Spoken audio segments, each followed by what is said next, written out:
हिंदुस्तान के सभी नौजवानों को मेरा जय हिंद। अपन ने एक टॉपिक डिस्कस किया था, एक टॉपिक अपन ने खत्म किया था और उस टॉपिक का नाम था NLM, Newton's laws of motion. और तुम्हारे डॉक्टर बनने के ख्वाब में एक स्टेप अपन पास आ चुके थे, एक स्टेप अपन करीब आ चुके थे। किस अंदाज में अपन ने स्टडी की थी वो बहुत प्यारी चीज है। लोग पढ़ना ही नहीं जानते हैं, लोग ये नहीं समझ पाते हैं कि कैसे सवाल सोल्व करना है और कैसे पढ़ना है। आज के इस टॉपिक में सर्कुलर मोशन हमारा एक टॉपिक रहेगा, जो बहुत प्यारा सा टॉपिक है कि तुम्हें सर्कुलर मोशन से बहुत से सवाल मिलते हैं एग्जाम में। एग्जाम में बहुत से सवाल तुम्हें सर्कुलर मोशन से पूछे जाएंगे, तो तुम सर्कुलर मोशन को किस अंदाज में पढ़ो। अपन ने एलएनएम पढ़ा, बहुत प्यार तरीके से पढ़ा और टेंशन के कॉन्सेप्ट को पढ़ा। उसी कॉन्सेप्ट को रिलेट करके हुए अपन एनएलएम का डिस्कशन करेंगे। और मैं एक चीज कहूंगा, डरना नहीं है। तुम जिन ख्वाबों के लिए मेहनत कर रहे हो, तुम्हारे ख्वाबों के लिए ही हम मेहनत कर रहे हैं। जब किसी ख्वाब के लिए एक नहीं दो दो इंसान मेहनत करने लग जाते हैं, तो वो ख्वाब खुद ब खुद हथियार डाल देता है कि अब तो मैं इसका बन के ही रहूंगा। कि वो कहते हैं ना कि एक वक्त के बाद खुदा भी ऐसे कहता है कि यार दे दो इस इंसान को, क्योंकि अब नहीं दिया तो कब दिया। तभी तो कहता हूँ कि इतनी मेहनत करो कि खुदा भी ऐसा सोचे कि यार अब तो इसे दे देना ही चाहिए। अपन एक मोटिवेशनल कोट से चालू करते हैं, एक मोटिवेशनल चीज से चालू करते हैं, खुद को मोटिवेट रखते हैं। जो रातों को कोशिशों में गवा देते हैं, जो रातों को कोशिशों में गवा देते हैं, वही सपनों की चिंगारी को और हवा देते हैं। देखिए, अपने अंदर एक चिंगारी पैदा करिए। सपने तुम्हारे हैं, ख्वाब तुम्हारे हैं, मेहनत भी तुम्हें ही करनी पड़ेगी। तो एक चीज है कि तुम तो बस बैठे रहिए, सिखा के हम ले जाएंगे। जो मैं यहाँ पढ़ाता हूँ बहुत सारे लोगों को समझ में आता है, लेकिन तुम एक सवाल के सॉल्यूशन की प्रैक्टिस करिए, मेरे साथ बने रहिए। एक ये हमारा पहला लेक्चर रहेगा सर्कुलर मोशन के बेसिक्स का। देखो, लोग ऐसे होते हैं जिनका बेसिक्स बहुत कमजोर होते हैं। हमसे सर्कुलर मोशन की प्रॉब्लम्स नहीं बन रही, हमसे सर्कुलर मोशन नहीं बन रहा, हमें कैसे बनाना है सर्कुलर मोशन, कैसे सर्कुलर मोशन की चीजों को सोल्व करना है। तो मैं तुम्हें सिखाऊंगा, तुम्हें बताऊंगा कि तुम्हें कैसे सर्कुलर मोशन बनाना है, कैसे तुम्हें प्रॉब्लम्स बनानी है। लोग प्रॉब्लम्स नहीं बना पाते हैं, इसका सबसे बड़ा रीजन यही होता है, बेसिक्स क्लियर नहीं है। और आज हम उन बेसिक्स को फोकस करते हुए एक लेक्चर बेसिक्स को देना बहुत जरूरी है यार। 20 30 40 मिनट मेरे साथ बने रहिए, मैं बेसिक्स को सिखा ले जाऊंगा और मेरा विश्वास कीजिए बेसिक्स इतने स्ट्रांग हो जाएंगे इस लेक्चर के बाद कि तुम खुद कहोगे यार अब मैं ही सर्कुलर मोशन में घूम रहा हूँ। ये हम चलते हैं तो रातों के साथ खुद को कोशिशों में ढाल दीजिए, संघर्ष कीजिए। संघर्ष एक ब दिन खुद ब खुद तुम्हारा मतलब तुम्हारा मन कहने लगेगा कि यार मैं जिस अंदाज में मेहनत कर रहा हूँ ना, उससे ज्यादा मेहनत की ही नहीं जा सकती। वो एक लिमिटेड मेहनत है, उससे ज्यादा मेहनत करना पॉसिबल ही नहीं है। चलिए अपन चालू करते हैं सर्कुलर मोशन के कॉन्सेप्ट को। सर्कुलर मोशन होता क्या है, किसे कहते हैं सर्कुलर मोशन, उस चीज को अपन सिखाते हैं। जब कोई चीज सर्किल में मूव करती है तो उसे अपन कहते हैं सर्कुलर मोशन। ये होती है प्यारी सी डेफिनेशन। हम सिखाते हैं डेफिनेशन को बहुत प्यार से। ये डेफिनेशन लिखी हुई है, इसे पढ़ना नहीं है, मैं सिखाता हूँ। सीखना है, क्योंकि ये डेफिनेशन नहीं आएगी तुम्हारे, जो चीज आएगी वो मैं सिखा रहा हूँ, सीखना। ये मान लीजिए कोई सर्किल है, मैं बना ले जाता हूँ इसको। ओके, सर्किल तुम्हें कैसे बनाना है ये तो तुम्हें पता ही होगा, मैडम बनवाती होगी हाथों में हाथ डाल के। जब बचपन में मैडम का एक हाथ और तुम्हारा एक हाथ दोनों मिलके कंपास से सर्किल बनाते होंगे। हाँ, कहते हैं कि एक पॉइंट होता है, ये रहा वो पॉइंट। और इस पॉइंट से हमेशा मैं एक सर्किल ड्रॉ करके ले जाता हूँ। इसकी रेडियस आर है और इसके पास, इस पॉइंट के पास हर एक जगह एक वेलोसिटी होगी। देखिए, सीखते चले जाइए मेरे साथ, बड़ा प्यारा कॉन्सेप्ट है सर्कुलर मोशन का। मैं इसकी डेफिनेशन से चालू कर रहा हूँ। लोग इसकी डेफिनेशन नहीं समझाते हैं, इसकी डेफिनेशन समझा रहा हूँ, बेसिक समझा रहा हूँ, बहुत इंपॉर्टेंट है। और जिन लोगों को बेसिक्स आता है वो थोड़ा सा और आगे जाके देख सकते हैं इस वीडियो को, थोड़ी सी देर बाद में अपन और अंदर तक गहरे कॉन्सेप्ट।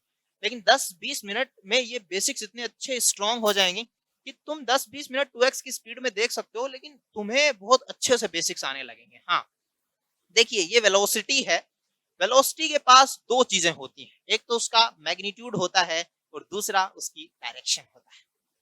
एक तो उसका मैग्नीट्यूड होता है और दूसरा उसकी डायरेक्शन होती है। दो चीजें इसके पास होती हैं।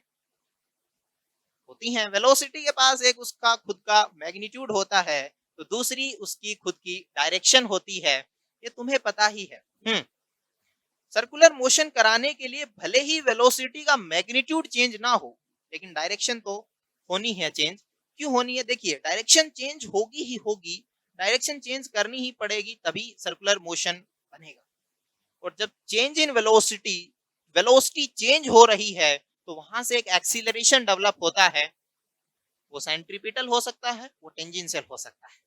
ये लोगों को चीजें समझ में नहीं आ रही है, मैं बहुत सारी चीजें एक साथ डालने की कोशिश कर रहा हूँ, कोई दिक्कत नहीं है, धीरे से डाल ले जाऊंगा, एक बार सीखना इस कॉन्सेप्ट को। इसने कहा है इफ ए पार्टिकल, कि जैसे मान लीजिए कोई भी एक पार्टिकल है, moves in a plane such that it distance from a fixed, कि इस फिक्स्ड पॉइंट से इसकी डिस्टेंस है ना, वो हमेशा क्या रहेगी? कांस्टेंट रहेगी, तो हम इसे कहेंगे सर्कुलर मोशन।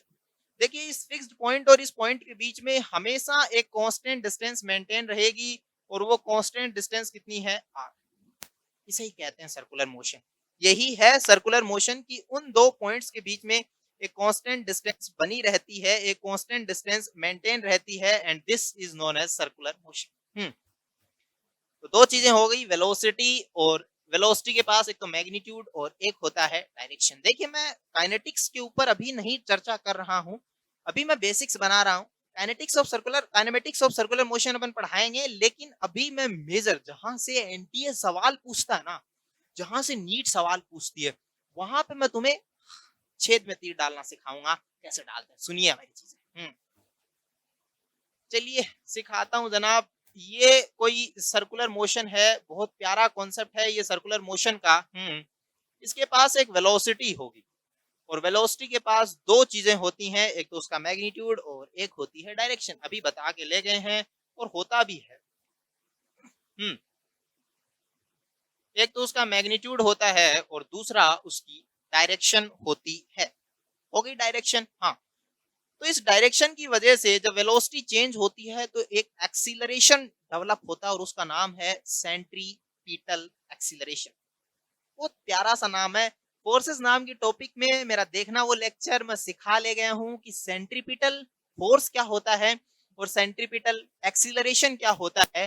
सेंट्रीपिटल एक्सीलरेशन बहुत अच्छी सी चीज है, एक ऐसा एक्सीलरेशन जो सेंटर की तरफ लगता है, अपने नाम से अपनी चीजें बता रहा है कि सेंटर की तरफ लगने वाला एक्सीलरेशन, जिसे अपन कहेंगे सेंट्रीपिटल एक्सीलरेशन। ओके। सेंटर की तरफ लगने वाला acceleration, centripetal acceleration. Centripetal acceleration एक एक्सीलरेशन है जो सेंटर की तरफ एक्सीलरेशन लग रहा है, उसे सेंट्रीपिटल एक्सीलरेशन।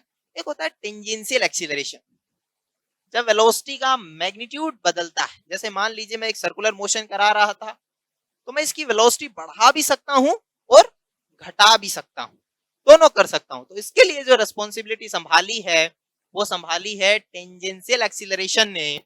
मैग्नीट्यूड चेंज होता है, वो टेंजेंशियल एक्सीलरेशन। देखिए, मैग्नीट्यूड चेंज हो या ना हो, डायरेक्शन हमेशा चेंज होगी। इसलिए डायरेक्शन क्यों चेंज होगी? क्योंकि यदि तुम्हें सर्कुलर मोशन कराना है, तो डायरेक्शन तो बदलनी ही पड़ेगी ना। भले ही चाहे तुम स्पीड बढ़ाओ या घटाओ, मतलब उसका मैग्नीट्यूड बढ़ाओ या घटाओ, उससे मतलब नहीं है, तुम्हें डायरेक्शन तो चेंज करनी ही पड़ेगी। इसलिए कहते हैं कि सेंट्रीपिटल एक्सीलरेशन तो होगा ही होगा, भले ही टेंजेंशियल एक्सीलरेशन हो या ना हो। इन सेंट्रीपिटल एक्सीलरेशन और टेंजेंशियल एक्सीलरेशन का एक बड़ा टॉपिक है काइनेमेटिक्स ऑफ सर्कुलर मोशन, वो अच्छे से प्यार से पढ़ाऊंगा। अभी तुम सीख लीजिए, नाम से रूबरू हो लीजिए कि टेंजेंशियल एक्सीलरेशन कब बनता है और सेंट्रीपिटल एक्सीलरेशन कब बनता है। इसकी वैल्यू याद करवाता हूं मैं सेंट्रीपिटल एक्सीलरेशन की, ये हमारे अभी काम में आएगी, इसलिए याद कर लीजिए v²/r। इसके बारे में भी बात करेंगे कहां से आई है, लेकिन अभी ये फॉर्मूले हैं, ये कुछ एक फॉर्मूले तुम्हें याद ही रखने पड़ेंगे। कुछ एक फॉर्मूले हैं जो याद रखने पड़ेंगे, वो तुम्हें याद ही रखने पड़ेंगे। v की वैल्यू होती है ओमेगा r, ये फॉर्मूला है, ये याद करना पड़ेगा यार, और ये भी तुम्हें याद करना पड़ेगा। देखो, मैं इसे डिराइव करके दिखा दूंगा, ऐसी चीज नहीं है, ये बोर्ड्स में काम में आती हैं ऐसी चीजें। जब तुम 11th का पेपर देते हो, लेकिन ये तुम्हारे नीट में इनका डेरिवेशन काम में नहीं आएगा, इसलिए मैं तुम्हें फॉर्मूले ही सिखा रहा हूँ कि ये 2 फॉर्मूले यार याद रखने हैं। देखिए जो चीज़ डायरेक्टली याद रखनी है वो याद ही रखनी है। उनसे आसान हो जाएँगी चीज़ें, हम सिखा देंगे इनका डेरिवेशन, ऐसी बात नहीं है। अभी तो टॉपिक की कुछ एक मामूली चीज़ें सिखा रहा हूँ। v की वैल्यू ओमेगा आर रखो, इस फॉर्मूले में ये चीज़ रखो, और जब रखते हैं तो प्यार से सीखेंगे इस कॉन्सेप्ट को। v की वैल्यू ओमेगा रखेंगे तो ओमेगा स्क्वायर आर स्क्वायर, और नीचे आ जाएगा आर, एक आर से एक आर कैंसिल हो जाएगा, AC की वैल्यू आ जाएगी ओमेगा स्क्वायर आर। ये होता है सेंट्रीपिटल एक्सीलरेशन की वैल्यू, ये याद रखनी है तुम्हें। ये भी तुम्हें याद रखना है, ये भी तुम्हें याद रखना है, और ये भी, तीनों एक ही चीज है। बड़ा प्यारी सी चीज है, ये तुम याद रख लग जाओगे। ये AC की वैल्यू होती है V स्क्वायर अपॉन आर। हाँ, V की वैल्यू होती है ओमेगा आर। ये कहाँ से आई है, ये देखो मैं एक नया कॉन्सेप्ट सिखाऊंगा काइनेमेटिक्स में, वो बड़ा प्यारा है। अभी उसके अंदर अपन ज्यादा चर्चा नहीं कर रहे, इसमें v equals to omega R रखा होगा तो AC की वैल्यू आ जाएगी ओमेगा स्क्वायर आर। किसी एक चीज को सिखाना है, चालू करना है, इस टॉपिक को टेंजेंशियल एक्सीलरेशन पे भी बात करूंगा मैं, और नेट एक्सीलरेशन पे भी बात करूंगा, लेकिन अभी नहीं कर रहा, वो चीजें हैं। अभी तुम्हें बेसिक से रूबरू कर रहा हूँ कि सेंट्रीपिटल एक्सीलरेशन जो सेंटर की तरफ लगता है, टेंजेंशियल एक्सीलरेशन क्या होता है, जो अलोंग द टेंजेंट लगता है। टेंजेंट क्या होती है, देखो मैं सिखाता हूँ, सीखना। जब भी किसी जगह तुम्हें टेंजेंट ड्रॉ करनी हो, एक्स वाई जेड कोई भी जगह हो सकती है, यहां ड्रॉ कर देता हूं मैं। जैसे मान लीजिए ये सर्किल है, हाँ, और ये वेलोसिटी है। ओके, तो टेंजेंट क्या होती है, यदि मान लीजिए इस पॉइंट पे तुम्हें एक टेंजेंट ड्रॉ करनी है तो तुम ऐसे करोगे, इस पॉइंट को क्रॉस होती हुई एक लाइन। तो टेंजेंशियल एक्सीलरेशन या तो ऐसे लगेगा, यदि टेंजेंशियल एक्सीलरेशन वेलोसिटी की डायरेक्शन में है तो उसके मैग्नीट्यूड को बढ़ाएगा। कोई चीज, जैसे तुम भाग रहे हो, तुम्हारे पीछे से मैं धक्का दे रहा हूं, तो तुम्हारी वेलोसिटी ऑटोमेटिकली बढ़ेगी। एक चीज है, बहुत प्यारी चीज है। और दूसरी चीज है कि मैं वेलो इस AT को वेलोसिटी के अपोजिट लगा दूं, तो तुम भाग रहे हो बहुत तेज, और मैंने तुम्हें पीछे से खींच लिया, तो क्या हो जाएगी, तुम्हारे वेलोसिटी का मैग्नीट्यूड धीरे धीरे धीरे कम हो जाएगा। तो AT या तो वेलोसिटी की डायरेक्शन में लगेगा या उसके अपोजिट लगेगा। ये चीज दिमाग में नहीं डल रही, कोई दिक्कत नहीं है। अभी तुम सेंट्रीपिटल एक्सीलरेशन डाल लीजिए कि यार सेंट्रीपिटल एक्सीलरेशन क्या होता है। सेंट्रीपिटल एक्सीलरेशन सीधी सी चीज है यार, जो सेंटर की तरफ लगते हैं ना, उन एक्सीलरेशन को अपन सेंट्रीपिटल एक्सीलरेशन कहते हैं।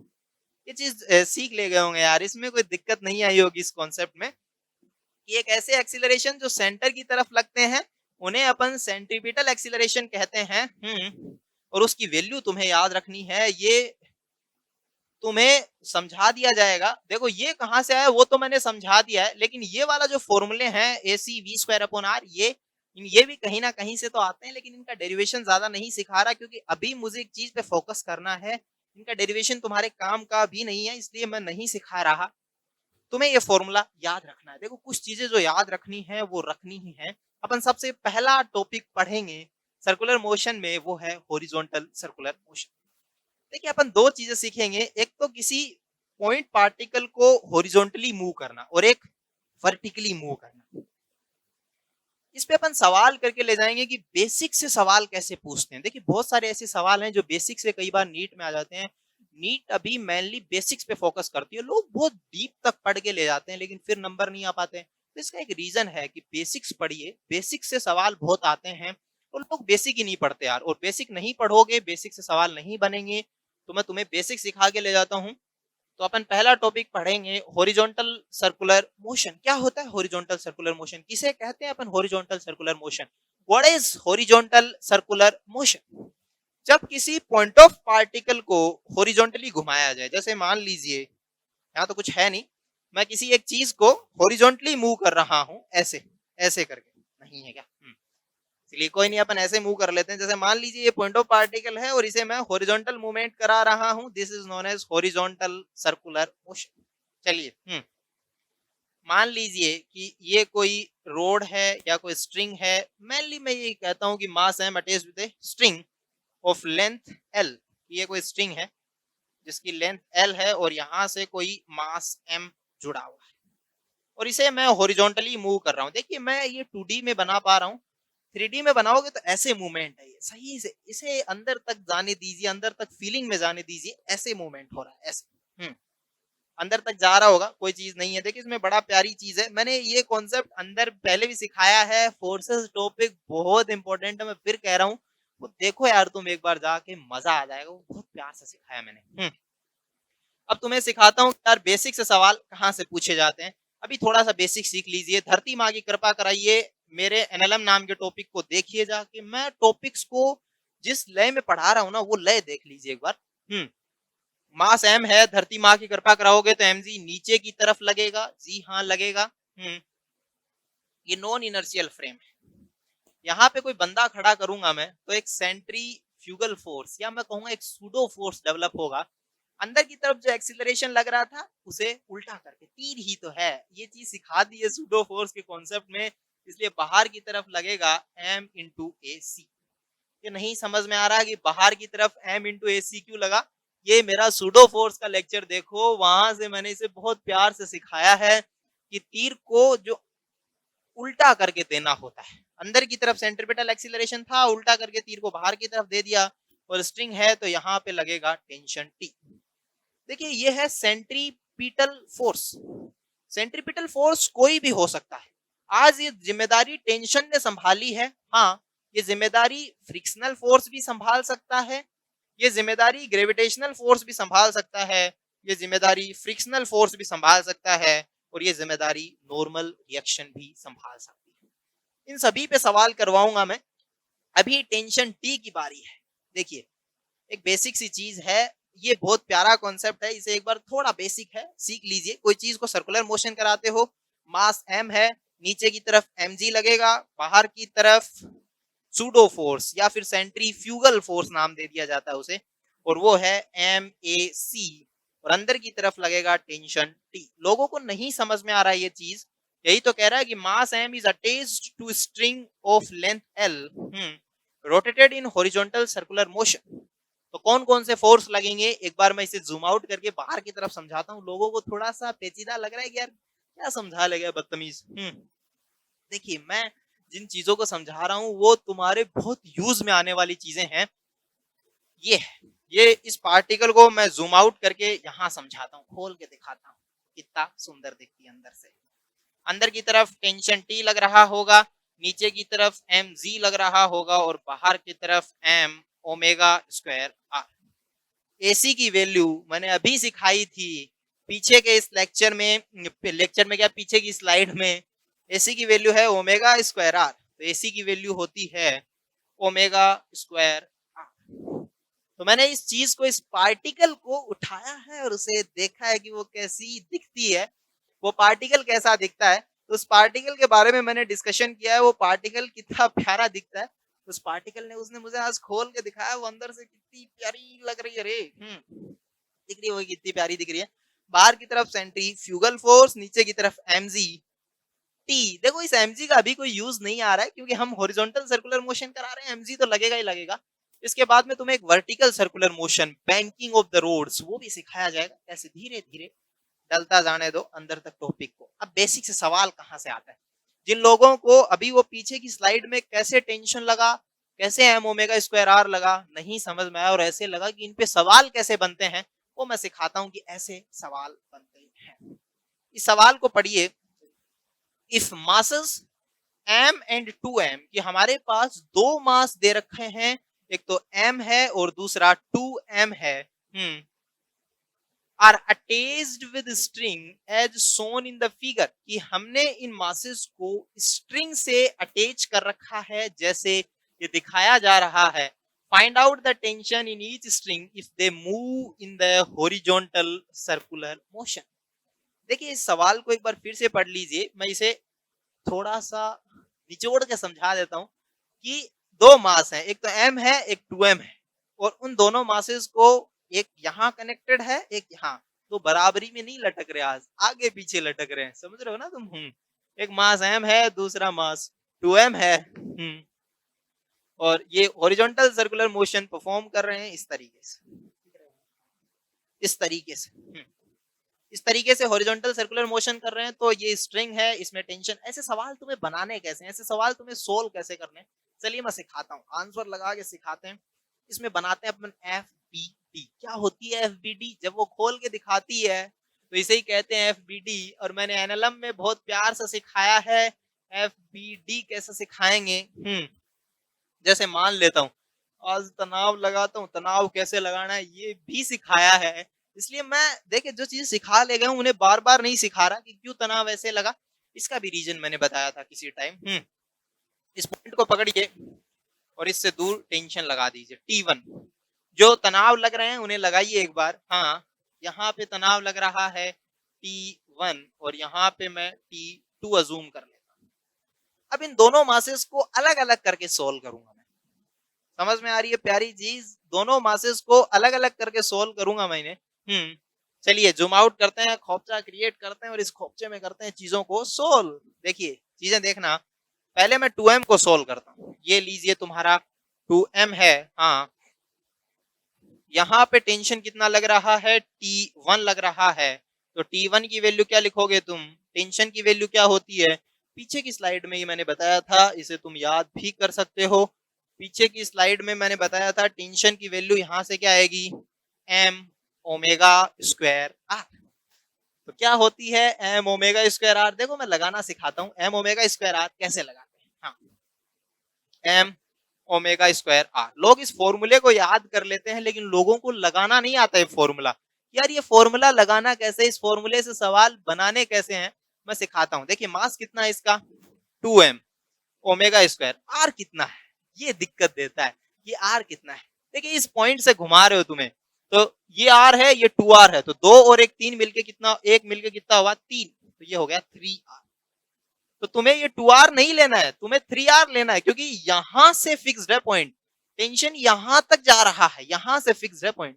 टेंशन तो ये मास बीच में आ गया तब T2 हो गया, यहाँ बदल गया, वो बदली तेरा टेंशन बदला। ये सिखाया है यार, इसमें दिक्कत मत करना।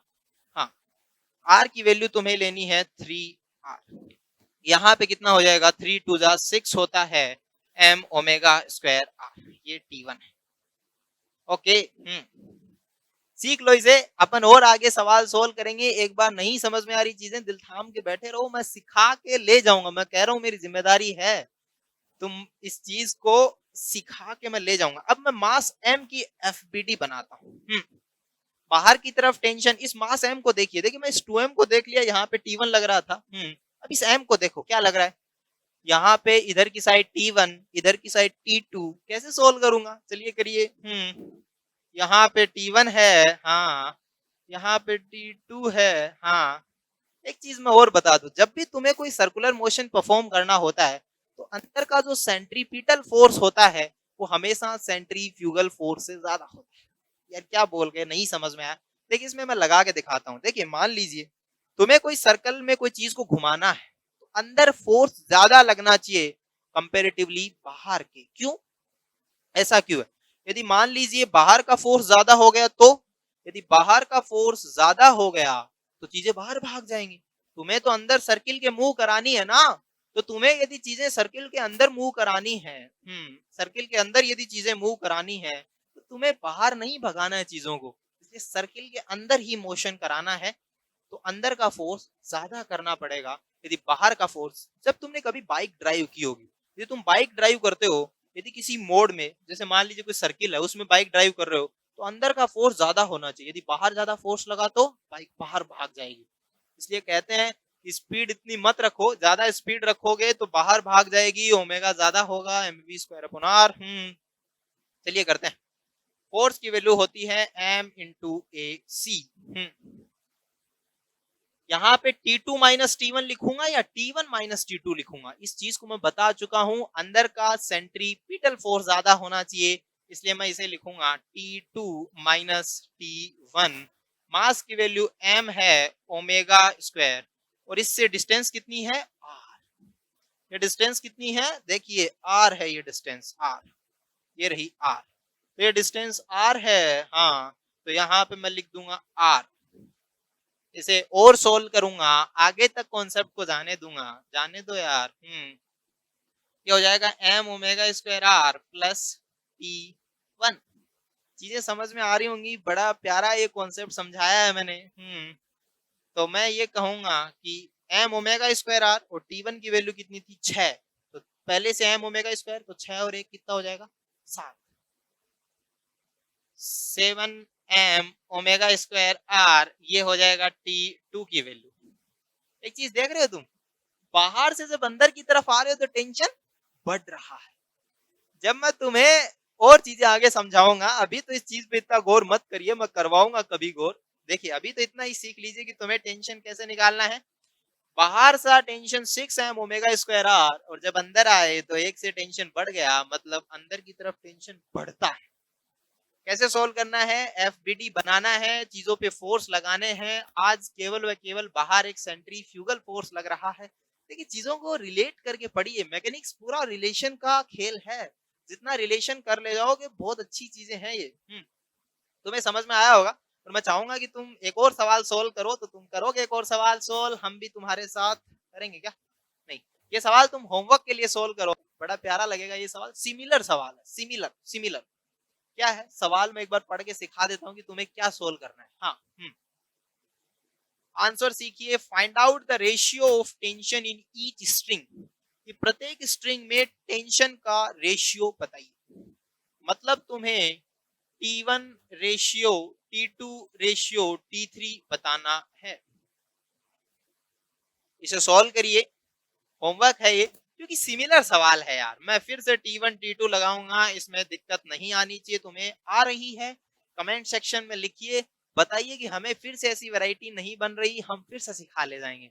सिखाना हमारी जिम्मेदारी है, हम तुम जितना कहोगे उतना सिखा ले जाएंगे। बस तुम लिखते जाइए चीजों को, कमेंट में लिख दीजिए कि हमें ये नहीं समझ में आ रहा, हमसे ये सवाल नहीं बन रहे।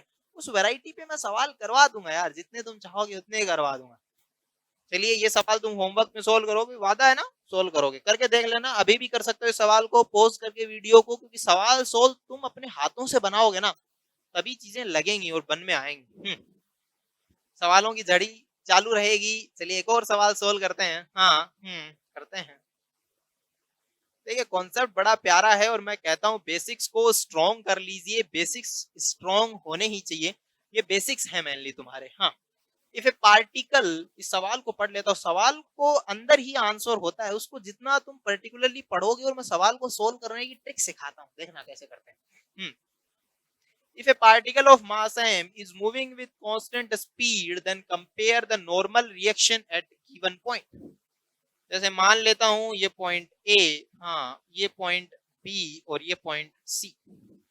यहाँ पे मुझे नॉर्मल रिएक्शन समझाइए। देखिए जो फोर्सेस मैंने अभी तक लगाने सिखाए हैं एनएलएम में और फोर्सेस के टॉपिक में, वही पहले रिवाइज करवा रहा हूं मैं, उन्हीं से ही चालू किया है मैंने टॉपिक को, जिससे तुम्हारे टॉपिक में रिदम बने।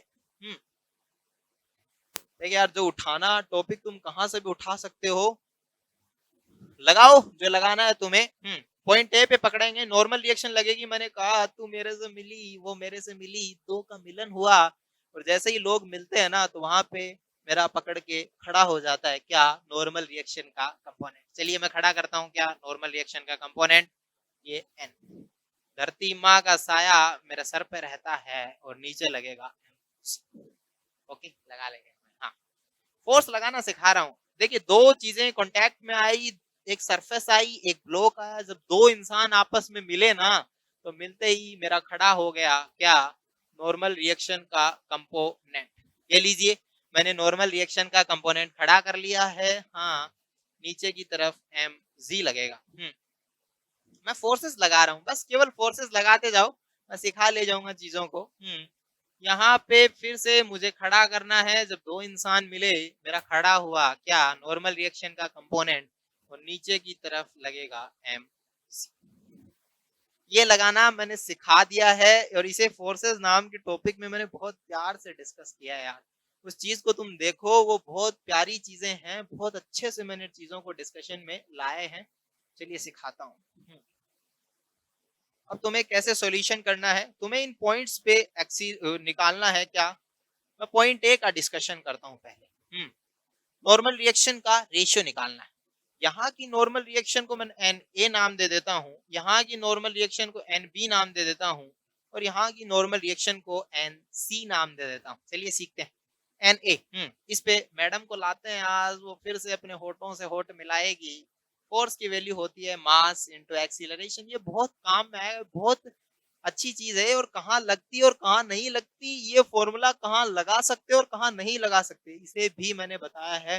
मैंने सब खोल के दिखाया यार, अब तुम देख पाओ तो अच्छी बात होगी। फोर्स क्या होगा, एन सेंटर की तरफ लग रहा है, मैंने बताया था नॉर्मल ज्यादा होगा या mg। अभी लेक्चर में 2 सेकंड पहले डिस्कस हुआ है कि सेंट्रीपिटल फोर्स ज्यादा होता है as comparison to centrifugal force. तो यहाँ पे मैं लिखूंगा n माइनस एम जी। मैंने एम जी माइनस एन नहीं लिखा, क्यों नहीं लिखा, क्योंकि n सेंटर की तरफ लग रहा है, सेंट्रीपिटल फोर्स ज्यादा होता है as compare to centrifugal force. Okay, AC की वैल्यू होती है वी स्क्वायर अपॉन आर। मैंने बताया था इस चीज को कि AC की वैल्यू क्या होती है, AC की वैल्यू होती है वी स्क्वायर अपॉन आर, वही मैंने वहां पे पुट आउट की है। तो मुझे नहीं लगता कि इस चीज में तुम्हें दिक्कत आएगी। ये मैं पॉइंट ए नाम दे देता हूँ। तो नॉर्मल रिएक्शन एट पॉइंट ए, इस mg को मैं इधर ले जाता हूँ तो क्या हो जाएगा, mv square upon r plus mg। तो ये normal reaction at point a आ गई है। अब तुम्हें normal reaction at point b निकालना है। तो मैं फिर से मैडम को खोपचे में ले जाऊंगा, यहाँ पे सोल्व कर लेता हूँ, क्या दिक्कत है। हाँ, फोर्स की वैल्यू होती है मास इनटू एक्सीलरेशन। यहाँ बताओ mg ज्यादा है या n ज्यादा है बी पॉइंट पे। देखिए सेंटर की तरफ जो फोर्स लग रहा है, ऐसे सर्किल है, सेंटर की तरफ जो फोर्स लग रहा है वो mg है। फिर से चीजों को बड़ा प्यार से सिखाया है मैंने। बाहर की तरफ n लग रहा है, mv स्क्वायर अपॉन r, इसे मैं b नाम दे देता हूँ।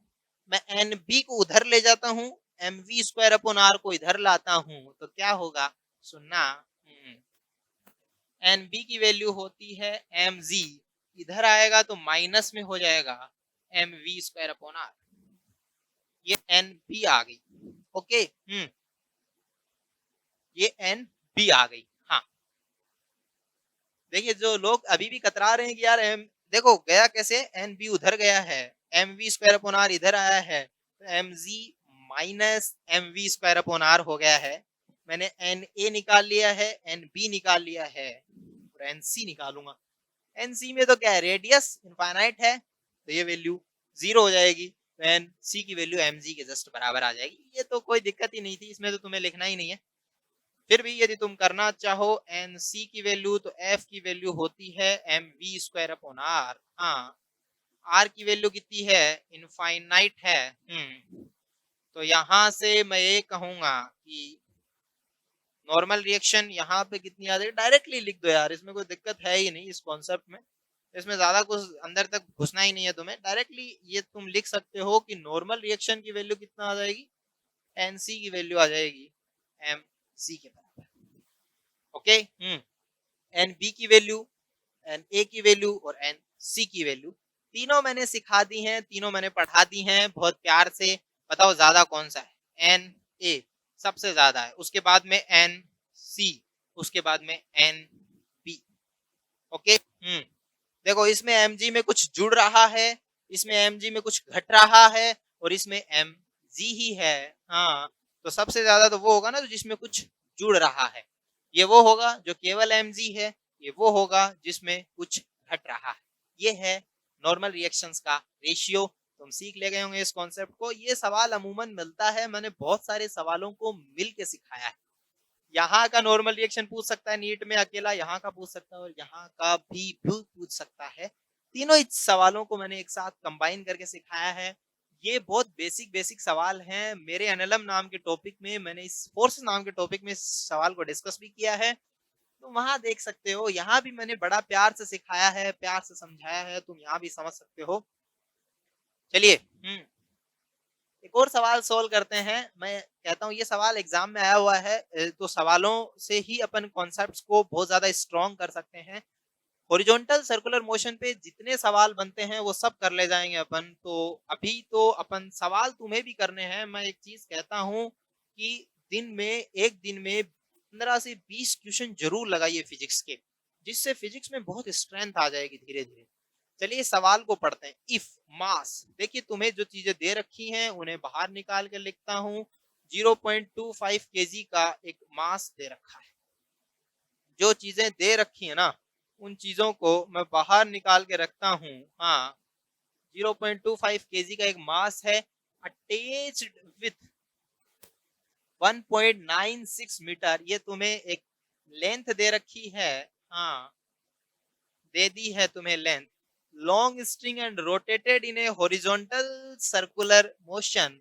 एक हॉरिजॉन्टल सर्कुलर मोशन में ये चीजें रोटेट कर रही हैं। हाँ, then find out the maximum speed. तुम्हें क्या निकालना है? स्पीड निकालना है। हाँ, मैक्सिमम टेंशन दे रखा है तुम्हें 25 न्यूटन। देखिए जो चीजें दे रखी हैं उन्हें अपन लिखते हैं, जो चीजें निकालनी है उन्हें अपन निकालते हैं। चलिए करते हैं, इस कॉन्सेप्ट को थोड़ा और स्ट्रॉन्ग करते हैं। मैं यहाँ जाके टेंशन लगाता हूँ, लगाइए। यहाँ से टेंशन हमेशा लगेगा। अभी मैंने बताया था तनाव को रखिए जिंदगी से दूर। बाहर की तरफ क्या लगेगा? mv² r। देखिए बहुत एक फॉर्मूला है, उससे सवाल बन जाएगा। बड़ा प्यारा कॉन्सेप्ट है, तुम भी सीख ले गए होंगे इसे। तो टेंशन की वैल्यू होती है mv²/r। टेंशन यहाँ से 25 दे रखा है, मास की वैल्यू 0.25 है v², और रेडियस की वैल्यू कितनी है तुम्हारी? वो है, लेंथ की वैल्यू है जो 1.96। ओके, क्या करेंगे? इसको इधर ले जाएंगे। वैसे ये बिंदी ऊपर जाएगी, ये पॉइंट ऊपर जाएगा, तो यहाँ पे 100 आएगा। ये चीज आनी चाहिए, बड़ी प्यारी प्यारी चीजें हैं मैथमेटिक्स की। ये 100 इधर आएगा, दोनों कैंसिल हो जाएंगे। अब ये 25 दोनों मिल रहे होंगे एक दूसरे से। 25 से 25 कैंसिल हो जाएगा, तो v² की वैल्यू प्यारी सी लिख देंगे अपन 196। 196 का रूट करेंगे तो ये नहीं याद रहता लोगों को, लेकिन रूट तुम्हें याद रखने हैं 20 तक तो कम से कम। तो 196 का यदि तुम रूट करोगे कितना आएगा? सिखाओ यार। रूट ऑफ 196 याद ही रख लो यार, 14। और इसकी यूनिट लिखूंगा तो मीटर पर सेकंड। जो चीजें दे रखी हैं उन्हें लिखिए पहले, जो चीजें बन रही हैं उन्हें लिखिए। अपन ने हॉरिजॉन्टल सर्कुलर मोशन को अच्छे से सवाल में भी पकड़ बनवा दिया है, और जब एक्यूमुलेटिव मिसलेनियस प्रॉब्लम सोल्व करेंगे तो उनमें और सवाल सोल्व करेंगे कैसे हॉरिजॉन्टल सर्कुलर मोशन को अच्छी अच्छी प्रॉब्लम्स में यूटिलाइज किया जाता है। ये बेसिक प्रॉब्लम है हॉरिजॉन्टल सर्कुलर मोशन। अब एक नया कॉन्सेप्ट आता है कोनिकल पेंडुलम का, कि कोनिकल पेंडुलम होता क्या है, किसे कहते हैं कोनिकल पेंडुलम।